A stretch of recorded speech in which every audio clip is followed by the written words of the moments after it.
কামারহাটির বিধায়ক মদন মিত্রের একাধিক ঠিকানায় ইডি তল্লাশি।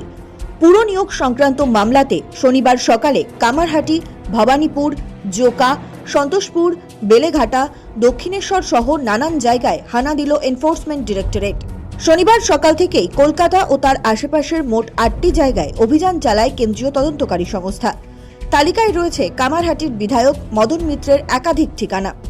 কামারহাটির তৃণমূল বিধায়কের ভবানীপুর, কালীঘাট, জোকা ও দক্ষিণেশ্বরের বাড়িতে পৌঁছে যান ইডি আধিকারিকরা। কেন্দ্রীয় বাহিনীকে সঙ্গে নিয়ে তার একাধিক ঠিকানায় চলে হানা। জানা গিয়েছে, অয়নশীলের কাছ থেকে পাওয়া তথ্যের ভিত্তিতে মদন মিত্রের বাড়িতে এই অভিযান।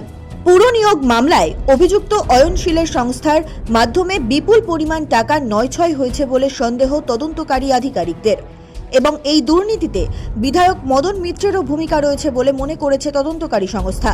2023 সালের 20 মার্চ অয়নশীলকে গ্রেফতার করা হয়েছিল। অয়নশীলের সংস্থার বিরুদ্ধে রাজ্যের 7টি পুরসভার নিয়োগে দুর্নীতির অভিযোগ রয়েছে। এই 7টি পুরসভার মধ্যে রয়েছে কামারহাটি পুরসভাও। অয়নশীলের সংস্থার মাধ্যমে এই 7টি পুরসভায় গ্রুপ ডি টাইপিস্ট সহ একাধিক পদে নিয়োগ করা হতো। ওএমআর শিট ছাপানো, ইন্টারভিউ প্রক্রিয়ার ব্যবস্থা করা হতো। অভিযোগ, এই সব নিচু তলার পুরকর্মী নিয়োগে কোটি কোটি টাকার দুর্নীতি হয়েছে। কামারহাটি পুরসভায় এই দুর্নীতিতে বিধায়ক হিসেবে মদন মিত্রের ভূমিকা খতিয়ে দেখতেই তাকে জিজ্ঞাসাবাদ করছে ইডি। এই নিয়ে কামারহাটি পুরসভার এক আধিকারিকের বাড়িতেও কয়েকদিন আগে তল্লাশি চালানো হয়েছে।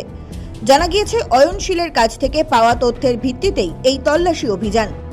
বিধায়ক হিসেবে এই দুর্নীতিতে কি ভূমিকা ছিল তার, সেটাই খতিয়ে দেখছেন ইডির আধিকারিকরা। সৌভিক সান্যাল ও প্রতীতি ঘোষের রিপোর্ট, সময়, কলকাতা।